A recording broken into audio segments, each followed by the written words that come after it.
because this was a complete waste of my time, Ms. Marr's time. No judge in this building should grant a motion written under those circumstances.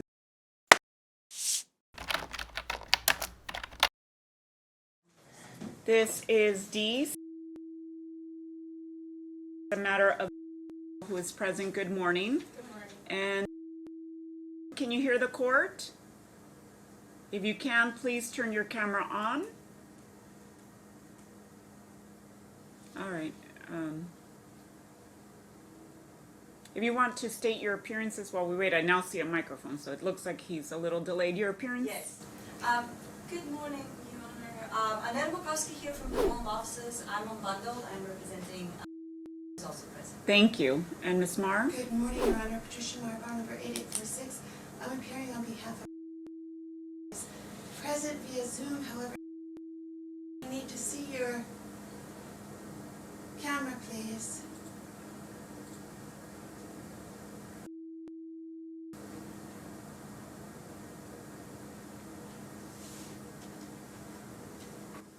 There he is. Okay. Good morning. He's appearing from his driveway because he doesn't want the minor child to... As long as you're not driving the vehicle, I'm okay with that. You could all have a seat. This is the time set on Ms.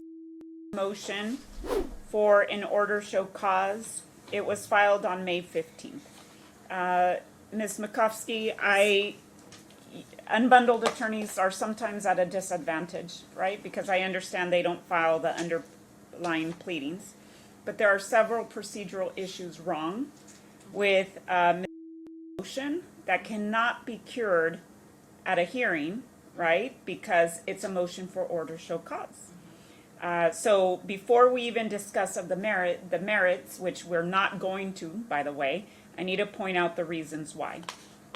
First of all, she filed her motion for an order to enforce /OSC on May 15th. Stating that the order entered May 1 and references pages and line numbers was being allegedly violated. The minutes are not the record of the court. And she's referencing the minutes, I believe, from that hearing because the order was not entered until June 25, 2025. So you cannot file a motion on an OSC on a motion that hasn't even been entered because pursuant to the Cunningham case, it needs to be in writing in order for the court to be able to consider it a violation. That's number one. Number two, EDCR 5.504, subsection E, states that any motion, unless with leave of court, cannot exceed 30 pages. And your client's motion was 49.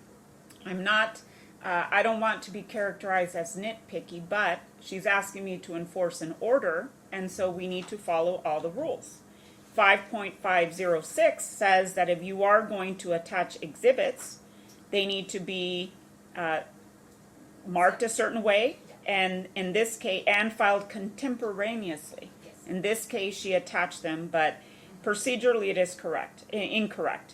Third, she doesn't allege a specific harm. That is required for the court. Even if she did everything procedurally correct, her claim is that he has ignored her call notice, that he has refused to make up calls, that he did not respond to the app close message, and that he booked an unaccompanied flight without a consent or order. Well, first of all, that wasn't even an order of the court, so he cannot violate an order that does not exist. And the harm suffered is not alleged. There's no declaration pursuant to the Awad case. And these are all procedural issues that cannot be cured at the motion. So I'm not even going to allow you to make a record, not because of anything you did, but your client's motion is essentially dead. And had I caught this when it's initially filed, we wouldn't even have, it would have been vacated on its merits. I did consider awarding Ms. Marr attorney's fees for this, but unfortunately her client did not file an updated FDF. The most recent one was filed October 1, and because I follow the rules, I follow all the rules, and it's supposed to be within 6 months, a 6-month-old FDF, and this one exceeds, so I'm not inclined to order attorney's fees. I am inclined to entertain the counter motion which was not opposed by your client, to the extent of the video calls. I'm not making an order regarding the child flying unaccompanied or not. That is a parental decision. I don't know the child. I'm not going to go down that territory, but the court has to tread lightly as to how involved it gets. And the order is the child flies. Airlines have rules. As long as they follow the airline rules, I'm in no position to say this child flies alone or this child doesn't. That is such a personal decision. So the parent needs to make their own decision, and it would not be a court order that she needs to fly unaccompanied or not. With regard to the video calls, I try to be as thorough as possible last time, but you never in these matters seem to get it right no matter what you do. And I left it open so that it was up until 7 p.m., but I see the plethora of problems with that. So I'm setting a firm time, and it's going to be 7 p.m., wherever the child is located. I'm not granting any other request in the counter motion. The mental health counseling is already part of the order from November. If you want it enforced, you need to file a motion for order show cause, Ms. Marr.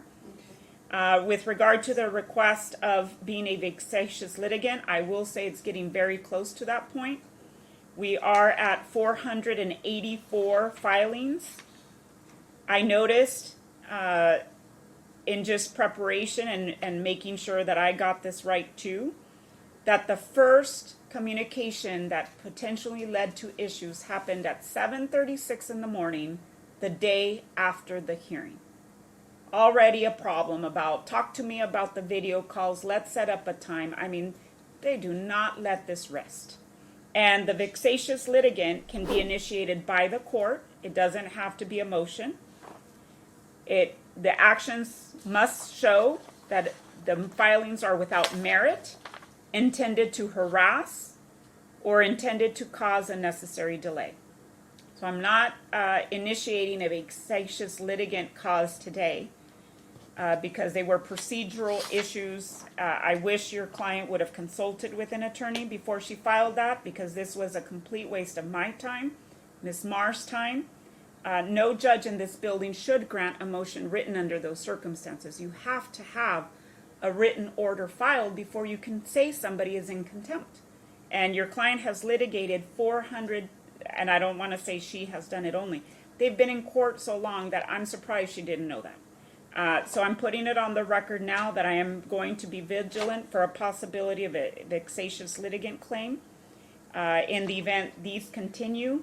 And this child needs to be able to breathe from litigation and not be so every issue litigated. There's resolution for all things. So for that reason, I'm denying mom's motion.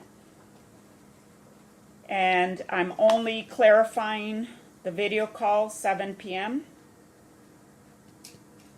All other requests are denied. Thank you. Thank you.